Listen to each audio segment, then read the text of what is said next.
Ladies and gentlemen, this is the 74th Miss Universe competition. This is Nell 2204 and don't forget to like and subscribe. Magandang araw Pilipinas and good day pageant lovers, another crown for Miss Universe 2025. Ipinapakilala natin si Dr. Sile Letren, isang lisensyadong doktor, isang talentadong visual artist at isang catwalk slayer na ready nang irepresenta ang Trinidad and Tobago sa Miss Universe 2025.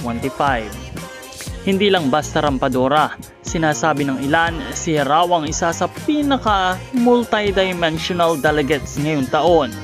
Ganda, check. Talino, check. Personality, double check. Si Sile ay hindi lang focus sa medicine. Isa rin siyang visual artist na ginagamit ang kanyang platform para ipakita ang emosyon, kultura at empowerment sa pamamagitan ng sining. At oo, si Rin ay isang tunay na doktor.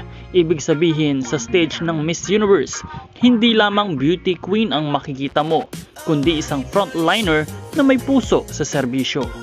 At kung usapang catwalk, ibang level ang atake. Sabi nga ng iba, she's not here to compete. She is here to recalibrate the standard. Kaya kung hindi mo pa siya napapansin, November might be your wake-up call. Handa na ang Trinidad and Tobago para sa loud comeback sa Miss Universe stage.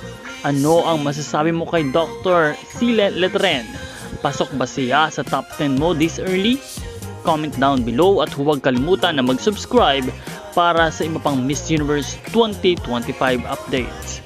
This is Nell 2204, ang iyong pageant vlogger host. Maraming salamat sa panonood.